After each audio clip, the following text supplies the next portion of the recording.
यदि आपको हमारे वीडियोस के नोटिफिकेशन नहीं मिलते हैं तो इस सब्सक्राइब बटन को दबाने के बाद इस बेल आइकन पर क्लिक करें और फिर इस ऑल के बटन को ज़रूर दबा दें। इसके बाद आपको नोटिफिकेशंस मिलने लगेंगे। दोस्तों, ऑल एग्जाम गाइड गुरु के यूट्यूब चैनल पर मैं सुजीत पांडे आप सभी का बहुत बहुत स्वागत करता हूं। दोस्तों, फिर से लेकर आ गए हैं आपके लिए 50 जीके के एमसीक्यू। दोस्तों, रोज हमारे चैनल पर 50 जीके के एमसीक्यू के आपको 2 वीडियो मिलते हैं। मतलब रोज 100 क्वेश्चन आपको एमसीक्यू में कराए जाते हैं और 100 क्वेश्चन का 1 लाइनर का वीडियो मिलता है। तो हो गए 200 क्वेश्चन और 2 लगती हैं लाइव क्लासेस जिसमें 50 क्वेश्चन कराए जाते हैं। तो हो गए आपके 300 क्वेश्चन रोज के। 300 क्वेश्चन आपको रोज हमारे चैनल पर कराए जाते हैं। यदि आप हमारे चैनल पर पहली बार आए हैं तो प्लीज़ चैनल को सब्सक्राइब कर लेना और ये 300 क्वेश्चन रोज करते चलिए तो महीने में आपके 9-10 हज़ार क्वेश्चन हो जाएंगे। 2-3 महीने पढ़ लेंगे तो आपकी पूरी जीके अच्छे से कंप्लीट हो जाएगी, जीके, जीएस और करंट अफेयर्स। तो प्लीज़ हमारे चैनल से जुड़े रहिए। और जो पुराने स्टूडेंट हैं, और मैं ये टारगेट देता हूं आपको हमेशा, कभी भी जब आप प्रैक्टिस सेट लगाओ 50 क्वेश्चन का, तो आपके 30 से 35 सही होने चाहिए। जब आपके 30 से 35 क्वेश्चन सही होने लगे मतलब आपकी पढ़ाई अच्छी हो गई। तो रोज लगाइए, कोशिश करिए 30 से 35 नंबर आए। आज के क्वेश्चन थोड़ी टफ है, बीच बीच में मॉडरेट क्वेश्चन भी है, कुछ कुछ टफ भी क्वेश्चन है। तो देखते हैं कौन कौन 30 से 35 नंबर ला सकता है। ध्यानपूर्वक पूरा वीडियो देखिएगा। पहला क्वेश्चन है, भारत के स्थलाकृतिक मानचित्र में निम्न में से कौन सा संगठन बनाता है मानचित्र को? यहां पर ऑप्शन दिया है भारतीय भौगोलिक सर्वेक्षण या भारतीय सर्वेक्षण, भारतीय भू वैज्ञानिक सर्वेक्षण या पुरातात्विक सर्वेक्षण। तो मानचित्र बनाने का काम जो है वो आपका भारतीय सर्वेक्षण का है। ऑप्शन नंबर बी भारतीय सर्वेक्षण यहां पर बिल्कुल सही आंसर हो जाएगा।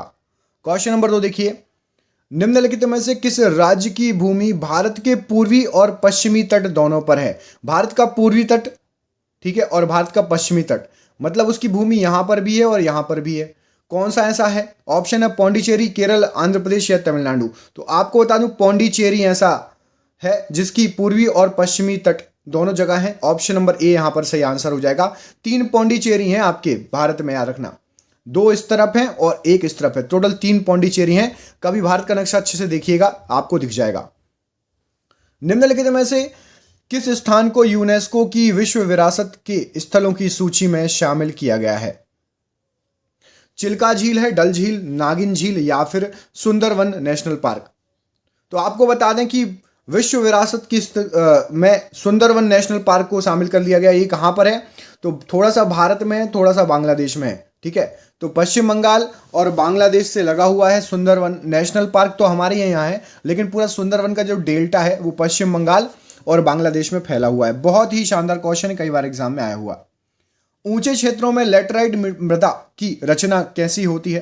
तो ऑप्शन है आपका क्षारीय, लवणीय, अम्लीय या फिर संतुलित। तो यदि आप ऊंचे क्षेत्रों में जाओगे तो आपको जो लेटराइट मिट्टी मिलेगी वो होती है आपकी अम्लीय मिट्टी, एसिडिक होती है। एसिडिक मतलब 7 से कम, है ना। ऑप्शन नंबर सी यहां पर इस क्वेश्चन के लिए सही आंसर हो जाएगा, क्वेश्चन नंबर 4 के लिए। दक्षिणी पश्चिमी मानसून की अवधि के दौरान तमिलनाडु सूखा क्यों रहता है? हमेशा जब भी हमारे यहाँ मानसून आता है ना स्टार्टिंग में, उस समय तमिलनाडु सूखा रहता है, वहां पानी नहीं गिरता। रीजन क्या है? ऑप्शन है आपके, वह वृष्टि छाया क्षेत्र में स्थित है। ताप इतना अधिक होता है तमिलनाडु में कि पवन ठंडी नहीं हो पाती, पवन इस क्षेत्र तक पहुंचती ही नहीं है, या फिर इस क्षेत्र में कोई भी पर्वत नहीं है। तो आपको बता दूं तमिलनाडु जो है वृष्टि छाया क्षेत्र में आता है, इसलिए यहाँ पर दक्षिण पश्चिमी मानसून से कम वर्षा होती है। वर्षा ज़्यादा कब होती है? जब मानसून लौटता है ना। मानसून इधर केरल से आता है ऐसे पूरा घूम के, फिर लौटते हुए यहाँ के पहाड़ों से टकरा के, मतलब ठंड के समय तमिलनाडु में अधिक वर्षा होती है, याद रखिएगा। अगला क्वेश्चन देखिए, निम्नलिखित में से कौन सी नदी ज्वार नदमुख, जिसको एस्चुरी बोलते हैं, वो बनाती है? ऑप्शंस में है आपके नर्मदा नदी, कावेरी, कृष्णा या महानदी। तो एस्चुरी बनाती है नर्मदा नदी। ऑप्शन नंबर ए नर्मदा नदी यहां पर इस क्वेश्चन के लिए सही आंसर हो जाएगा, याद रखिएगा। नर्मदा नदी कहां से निकलती है? तो अमरकंटक की पहाड़ियों से, मध्य प्रदेश से निकलती है नर्मदा नदी, ठीक है।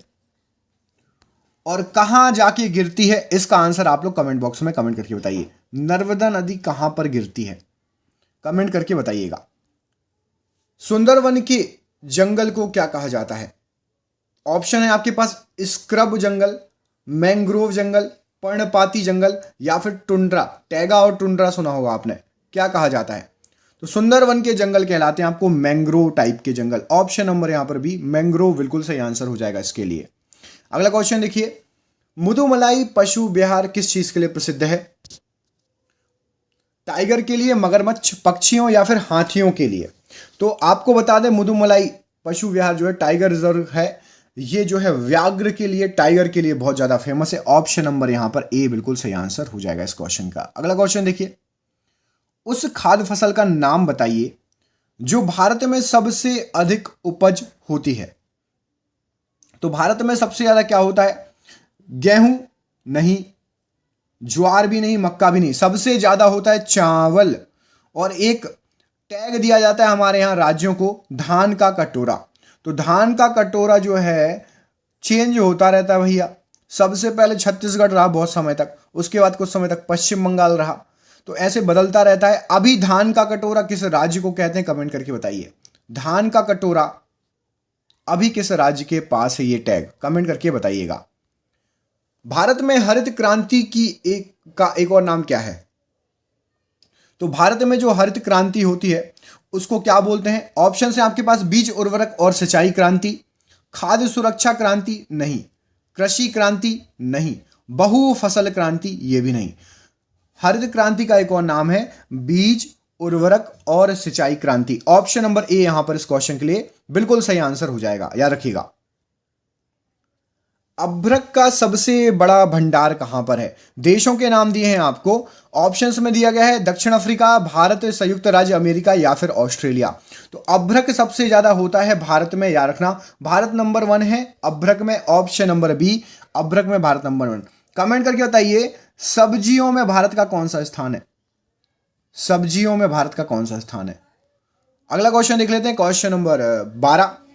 आंध्र प्रदेश में अनंतपुर जिला किस लिए प्रसिद्ध है सबसे ज्यादा? ऑप्शन है आपके पास तांबा, जस्ता, अभ्रक या सोना। तो आपको बता दें आंध्र प्रदेश में अनंतपुर जिला जो है वो सोने के लिए सबसे ज्यादा फेमस है, गोल्ड के लिए। गोल्ड होता है, गोल्ड वहां पर पाया जाता है बहुत ज्यादा, अनंतपुर। कमेंट करके बताइए, मध्य प्रदेश का एक जिला है पन्ना नाम है जिसका, पन्ना किसके लिए फेमस है? कमेंट करके जरूर बताइएगा। यूएसए की टेनेसी वैली अथॉरिटी जैसी परियोजना भारत में कौन सी है? तो यूएसए में टेनेसी वैली परियोजना, भारत की जो परियोजना है उसका नाम है दामोदर घाटी परियोजना। ये इसी के तहत बनाई गई है, इसी के तहत इसका नाम रखा गया है दामोदर घाटी परियोजना। टेनेसी वैली जो है अथॉरिटी को देख के बनाई गई है, जो कि यूएसए की परियोजना है, याद रखिएगा। अगला क्वेश्चन देख लेते हैं, क्वेश्चन नंबर 14। कोलकाता किस प्रकार के बंदरगाह का उदाहरण है? ऑप्शन है आपके पास नौसैनिक बंदरगाह, तेल बंदरगाह, नदीय बंदरगाह या फिर प्राकृतिक बंदरगाह। आपको बता दें कलकत्ता का जो बंदरगाह है ना, आपकी हुगली नदी है, ये जाके समुद्र में मिलती है। और सभी बंदरगाह जो होते हैं वो समुद्र के किनारे होते हैं, लेकिन ये समुद्र से थोड़ी दूर नदी पे ही है, इसलिए कोलकाता का बंदरगाह जो है वो नदीय बंदरगाह है, याद रखना। नदी पर ही बसा हुआ है, समुद्र में नहीं है, पहले ही है, याद रखना, ठीक है। आपको कमेंट करके मुझे बताना है कि भारत का प्राकृतिक बंदरगाह का एक उदाहरण बताओ। जो प्राकृतिक बंदरगाह है भारत में उसका एक एग्जाम्पल नाम जरूर बताना। पिछली जनगणना में जनसंख्या वृद्धि की सबसे अधिक दर भारत में किस राज्य में था? मतलब दर की बात हो रही है, याद रखना, दर किस राज्य में सबसे अधिक दर से जनसंख्या वृद्धि हुई? तो वो था आपका नॉर्थ ईस्ट का एक राज्य, सेवन सिस्टर का एक राज्य। अब सेवन सिस्टर के यहाँ पे क्या क्या दिए हैं? यहाँ पर 3 ऑप्शन दिए, नागालैंड भी दिया है, मणिपुर भी दिया है, मेघालय भी दिया है। अब इसमें से क्रॉस करते जाते हैं तो मणिपुर नहीं है इसमें, नागालैंड भी नहीं है। याद रखना ऑप्शन नंबर सी मेघालय बिल्कुल सही आंसर हो जाएगा। जनसंख्या वृद्धि दर मेघालय की सबसे अधिक थी। क्वेश्चन नंबर 16 देखिए, भारत का सबसे बड़ा जनजातीय समुदाय कौन सा है? ऑप्शन है आपके पास भील, गोंड, संथाल या फिर थारू। तो आपको बता दूं भील सबसे ज्यादा है जनगणना के अनुसार। भील जो है भारत में सबसे ज्यादा, सबसे बड़ी जनजाति है भील जनजाति। एक आध पुस्तकों में गौंड दिया है, लेकिन गौंड नहीं है, भील ही सही आंसर है। ऑप्शन नंबर ए भील बिल्कुल सही आंसर हो जाएगा। पृथ्वी सूर्य से अपने अधिकतम दूरी पर कब होती है? बताइए, सूर्य और पृथ्वी के बीच की दूरी सबसे ज्यादा किस समय होगी? ऑप्शंस दिए गए आपको 30 जनवरी, 22 दिसंबर, 22 सितंबर या फिर 4 जुलाई। तो आपको बता दें 4 जुलाई को सबसे ज्यादा दूर होती है? क्या क्या? आपका सूर्य और पृथ्वी की सबसे ज्यादा दूरी होती है 4 जुलाई को। ऑप्शन नंबर डी बिल्कुल सही आंसर हो जाएगा।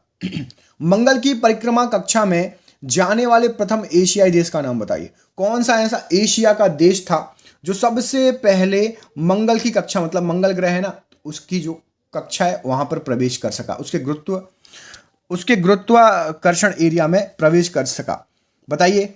चीन है, बहुत बढ़िया, चीन भी बहुत कुछ करता है। जापान भी है। पाकिस्तान को तो छोड़ ही दो, इसको काट दो, पूरा काट दो, पाकिस्तान को अलग ही कर दो, कुछ नहीं कर सकता वो। बताइए, चीन, भारत या फिर जापान? तो सही आंसर है यहां पर आपका ऑप्शन नंबर बी, मेरा भारत महान। ऑप्शन नंबर बी, मंगल में सबसे पहले परिक्रमा कक्षा में जाने वाला एशियाई देश भारत था। वायुमंडल की सबसे निचली परत कौन सी है? बताइए। समताप मंडल, क्षोभ मंडल, मध्य मंडल या बाह्य मंडल? तो यहां पर सही आंसर हो जाएगा आपका क्षोभ मंडल सबसे निचली परत है। कमेंट करके आपको बताना है ओजोन परत किस मंडल में आती है। ओजोन परत है, ये तो आपको पता है कि नहीं? वायुमंडल में ओजोन परत नाम की कोई चीज है? यदि है तो वो किस मंडल में स्थित है ओजोन परत? कमेंट करके बताइएगा। बराबर अंतरालों पर उसी ऊंचाई के स्थान पर, ऊंचाई के स्थान को जोड़ने वाली काल्पनिक रेखाएं क्या कहलाती हैं? मैप पर होती हैं, मानचित्र पर कौन सी रेखाएं होती हैं? हजूर, कंटूर, व्हाइट हाइट या आइसोम? तो यहां पर सही आंसर हो जाएगा, उनको बोलते हैं कंटूर रेखाएं। ऑप्शन नंबर बी, कंटूर बिल्कुल सही आंसर हो जाएगा इस क्वेश्चन का। क्वेश्चन नंबर 21 देखिए, सबसे कम क्षेत्र वाला भारत का पड़ोसी देश कौन सा है? मतलब सबसे छोटू सा। नेपाल, दिखने में नेपाल भी छोटू है, श्रीलंका तो बिल्कुल छोटू है, भूटान भी छोटू है और बांग्लादेश भी। इनमें से बताओ कौन सा सबसे ज्यादा छोटा है? तो सबसे ज्यादा छोटा है आपका भूटान। ऑप्शन नंबर सी यहां पर बिल्कुल सही आंसर हो जाएगा। अगला क्वेश्चन देखिए। अच्छा, कमेंट करके बताइए, बहुत ही अच्छा क्वेश्चन है, देखते हैं किस किस को पता है। भूटान से हमारे किस किस राज्यों की सीमा लगती है? किस किस राज्य या राज्यों की सीमा भूटान से लगती है? कमेंट करके बताइए, देखते हैं किस किस को पता है। काले वन कहां पाए जाते हैं? ब्लैक फॉरेस्ट सुना है, आइसक्रीम खाई होगी ब्लैक फॉरेस्ट या केक। तो ब्लैक फॉरेस्ट कहां पर है? तो ब्लैक फॉरेस्ट एक आपका पर्वतीय श्रेणी है जहां पर काले वन पाए जाते हैं, वो आपका है जर्मनी में। ऑप्शन नंबर बी, जर्मनी यहां पर बिल्कुल सही आंसर हो जाएगा ब्लैक फॉरेस्ट के लिए। ठीक है, option number B right answer है। भूमि कारक को अन्य रूप में जाना जाता है। बताइए, भूमि कारक को और क्या कहा जाता है? जीवीय कारक, भू आकृति कारक, जलवायु कारक या मृदीय कारक? तो यहां पर सही आंसर हो जाएगा भूमि, मतलब जमीन, जमीन में होती है मिट्टी, मृदा, तो मृदीय कारक कहा जाता है। ऑप्शन नंबर डी, भूमि कारक को मृदीय कारक कहा जाता है। अगला क्वेश्चन देखिए, शैल का कायांतरण किस शैल में होता है? एक शैल है, एक की मात्रा, एक में आई की मात्रा है। बताइए, ग्रेफाइट, नीस, मार्बल या स्लेट? तो शैल का कायांतरण होता है आपका, यहां पर सही आंसर हो जाएगा स्लेट में या स्लेट में। Option number D. कुछ लोग स्लेट बोलते हैं, कुछ लोग स्लेट बोलते हैं, कुछ लोग स्केल बोलते हैं, कुछ लोग स्केल बोलते हैं। ऑप्शन नंबर डी सही आंसर है। विश्व में भारतीय रेलवे नेटवर्क की स्थिति बताओ। तो विश्व में, पूरे विश्व में भारतीय रेलवे जो है आपका, वो आता है तीसरे नंबर पर नहीं, चौथे पर भी नहीं, पांचवें पर भी नहीं, दूसरे नंबर पर आता है। ऑप्शन नंबर ए बिल्कुल सही आंसर हो जाएगा, भारतीय रेल दूसरे नंबर पर है। पर्यावरण में शामिल क्या है? बताइए, इनमें से कौन कौन सा है? अजैव कारक शामिल है, जैव कारक शामिल है, ऑक्सीजन और नाइट्रोजन शामिल है, या जैव और अजैव कारक दोनों शामिल है? पता है क्या आंसर सही होगा? यहां पर सही आंसर है ऑप्शन नंबर डी, जो जैव कारक हैं वो भी शामिल हैं और जो अजैव कारक हैं वो भी शामिल है पर्यावरण के अंतर्गत। अगला क्वेश्चन देखिए, यूरोप में आलू की पैदावार किसने शुरू की? सबसे पहले आलू यूरोप से आया था, यूरोप में लगाया गया था। तो किसने सबसे पहले आलू लगाया था, पता है आपको? जर्मन, स्पेनिश, डच या फिर पुर्तगाली? पुर्तगाली होते तो यहां पे भी लगा देते, हमारे यहां भी घूमने आए थे, डच भी आए थे, है ना, और अंग्रेज। डच, अंग्रेज और पुर्तगाली तो आए थे। स्पेनिश सही आंसर हो जाएगा यहां पर ऑप्शन नंबर बी। आलू सबसे पहले स्पेनिश लोगों ने लगाया था, याद रखिएगा, मोस्ट इंपॉर्टेंट क्वेश्चन है। उच्चतम कोटि सर्वोत्तम गुणवत्ता वाला कोयला कौन सा है? ये क्वेश्चन आपका पीछा जिंदगी भर नहीं छोड़ेगा, जब तक एग्जाम दोगे तब तक आएगा। लिग्नाइट, पीट, बिटुमिन या फिर एंथ्रेसाइट? तो सबसे उच्चतम कोटि और उच्चतम सर्वोत्तम गुणवत्ता वाला जो कोयला होता है वो होता है आपका एंथ्रेसाइट। ऑप्शन नंबर यहां पर डी बिल्कुल सही आंसर हो जाएगा इस प्रश्न के लिए। अगला क्वेश्चन देखिए, अम्लीय वर्षा में क्या होता है बताइए। नाइट्रेट, ओजोन, कार्बन मोनोऑक्साइड या फिर सल्फ्यूरिक अम्ल। तो अम्लीय वर्षा में सल्फ्यूरिक अम्ल होता है, जिसके कारण पेड़ पौधे बर्बाद हो जाते हैं, खराब हो जाते हैं, पॉल्यूटेड हो जाते हैं, नष्ट हो जाते हैं। सल्फ्यूरिक अम्ल की वर्षा होगी तो पेड़ पौधों को नुकसान पहुंचाती है और शरीर में, हमारे शरीर में त्वचा कैंसर हो सकता है सल्फ्यूरिक अम्ल से। स्मोग किसका मिश्रण होता है। तो स्मोग जो होता है आपका वो धूम्र मतलब धुआं और कोहरा, धूम्र और कोहरा का मिश्रण होता है। यहां पर ऑप्शन नंबर डी स्मोग के लिए बिल्कुल सही आंसर हो जाएगा। धुआं और कोहरा, धूम्र और कोहरे का मिश्रण। सरगासु सुना है। सरगासु समुद्र किस महासागर में स्थित है बताओ। ऑप्शन है आपके पास अटलांटिक महासागर, प्रशांत महासागर, हिंद महासागर या फिर आर्कटिक महासागर। तो सरगासो है यहां पर सही आंसर हो जाएगा। सरगासो के लिए आपका अटलांटिक महासागर ऑप्शन नंबर ए। ये क्वेश्चन भी विश्व भूगोल का है जो कि बार बार मानचित्र से रिलेटेड पूछा जा सकता है। सरगासो अटलांटिक महासागर में स्थित है। ताप गतिकी का प्रथम नियम सामान्यतया किससे संबंधित है। ऑप्शन है आपके चार्ल्स का नियम, न्यूटन का शीतलन नियम, ऊष्मा का विनियमन नियम या ऊर्जा के संरक्षण का नियम। तो ताप गतिकी जो संबंधित है वो है आपका ऊर्जा के संरक्षण नियम से संबंधित है। ऑप्शन नंबर डी ऊर्जा का संरक्षण नियम यहां पर इस प्रश्न के लिए बिल्कुल सही आंसर हो जाएगा। अगला क्वेश्चन देखिए, निम्नलिखित में से अधिक जलन किससे पैदा होती है बताइए। उबलता हुआ पानी, गर्म पानी, भाप या फिर गलती हुई बर्फ आपके शरीर में लगा देंगे तो आपको जलन ज्यादा होगी। यहां पर भाप सही आंसर हो जाएगा। भाप की जो गुप्त ऊष्मा बहुत अधिक होती है, इसलिए भाप से आपको ज्यादा जलन पैदा होगी, याद रखना। मोस्ट इंपोर्टेंट क्वेश्चन था। क्वेश्चन नंबर 34 देखिए, इसमें आपसे पूछा गया है किसी पदार्थ का फोटोग्राफ लेने के लिए अपेक्षित उद्भाषण काल किस पर निर्भर करता है। तो यदि आपको किसी पदार्थ की फोटोग्राफ लेना है तो उसका जो उद्भाषण काल होगा, क्लिक रेशियो होगा, वो डिपेंड करेगा पदार्थ की चमक पर। ऑप्शन नंबर ए, पदार्थ कितनी कैसा दिख रहा है, कम दिख रहा है या फिर उससे किरणें टकराकर कितनी जल्दी वापस आती हैं, पदार्थ की चमक से। ऑप्शन नंबर ए बिल्कुल सही आंसर हो जाएगा। अपर्चर सेट किया है कभी कैमरे में, अपर्चर मैनुअली मोबाइल का कैमरा चला के देखना, उसमें अपर्चर नाम का एक ऑप्शन होगा। समुद्र की सीपी किस कारण से सुनहरी दिखाई देती है। बिल्कुल सिंपल क्वेश्चन है, कई बार आया हुआ क्वेश्चन है। तो ध्रुवण के कारण, ऑप्शन नंबर सी, इसके कारण समुद्र की सीपी आपको सुनहरी दिखाई देगी। क्वेश्चन नंबर अगला देखिए 36, किस वैज्ञानिक ने सर्वप्रथम टेलीस्कोप के माध्यम से रात्रि के समय आकाश देखा। सोचिए जिसने सबसे पहले आकाश देखा होगा कितना मजा आया होगा उसको टेलीस्कोप से। अभी तक मैंने भी नहीं देखा, देखते हैं कहीं टेलीस्कोप मिल जाए तो आकाश देखना। आप लोग को भी मौका मिले तो जरूर देखना। किस किस ने देखा है कमेंट करके बताओ। टेलीस्कोप से एक आध बार कभी आसमान देखा हो तो कमेंट करना।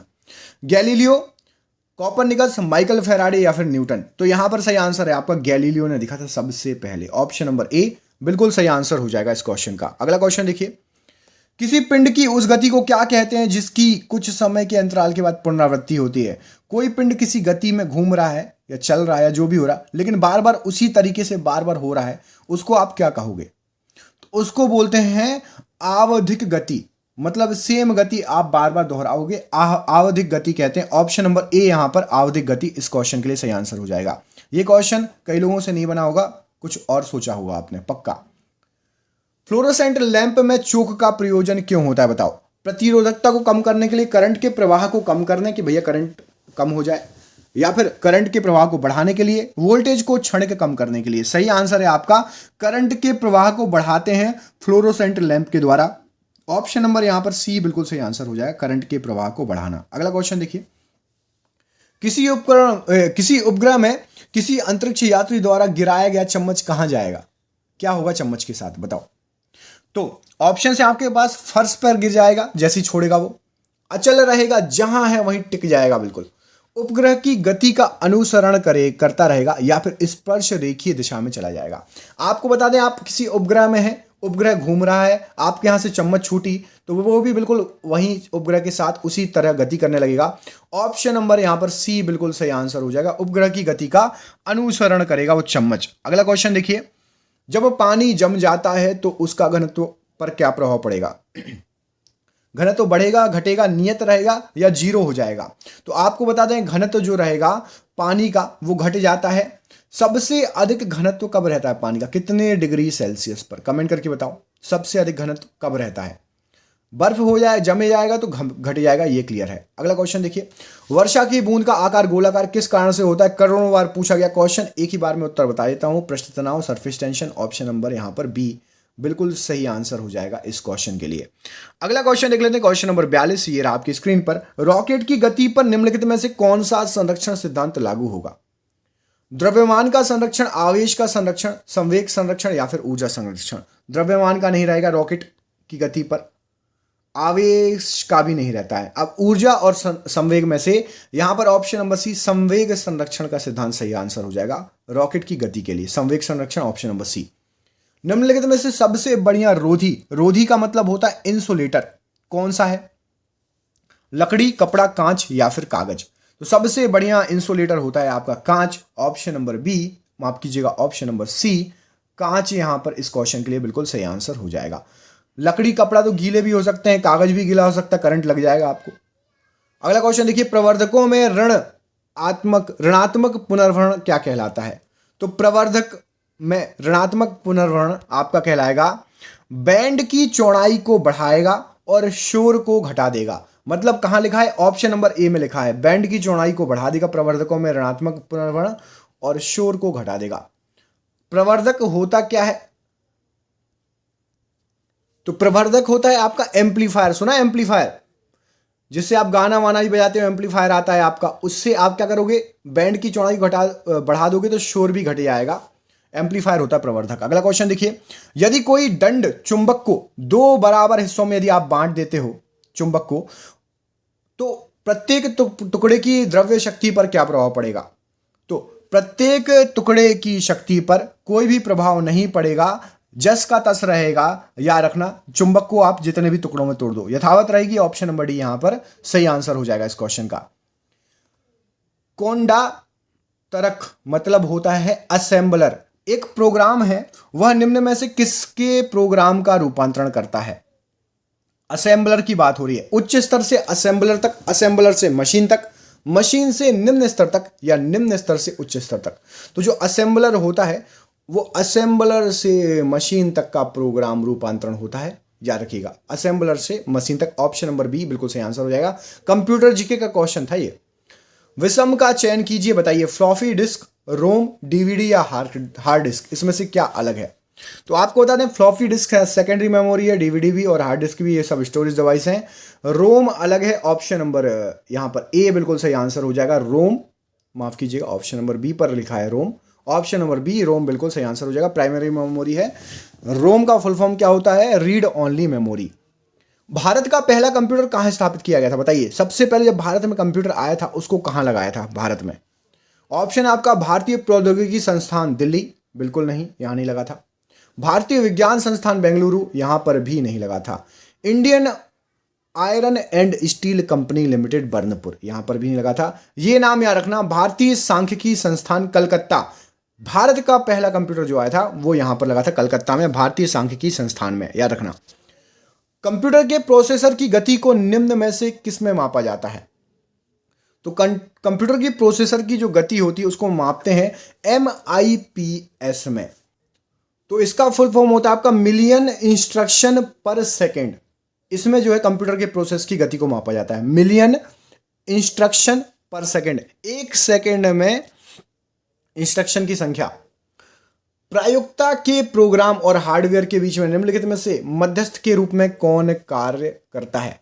ऑपरेटिंग सिस्टम, ब्राउजर, कंपाइलर या फिर एडिटर। तो आपको बता दें प्रोग्राम और हार्डवेयर के बीच में ऑपरेटिंग सिस्टम का काम रहता है। Option number A operating system बिल्कुल सही आंसर हो जाएगा, याद रखिएगा। आपको कमेंट करके बताना है, आपका सरप्राइज क्वेश्चन है, कंप्यूटर की खोज किसने की थी? कंप्यूटर की खोज किसने की थी? ये आपका जो है सरप्राइज क्वेश्चन है, कमेंट करके जरूर बताइएगा। दोस्तों यदि वीडियो अच्छा लगा तो मिलेंगे रात के 9 बजे करेक्ट 50 क्वेश्चन और लेके। तो जो पहली बार आया है चैनल को सब्सक्राइब कर लेना और करेक्ट मिलते हैं हम आपको रात के 9 बजे दोबारा 50 क्वेश्चन MCQ लेके। आप सभी का बहुत बहुत धन्यवाद दोस्तों, आपका दिन शुभ हो। प्लीज़ वीडियो को शेयर जरूर कर देना अपने दोस्तों के साथ, अपने दोस्तों को जरूर भेज देना। बहुत बहुत धन्यवाद दोस्तों, आपका दिन शुभ हो।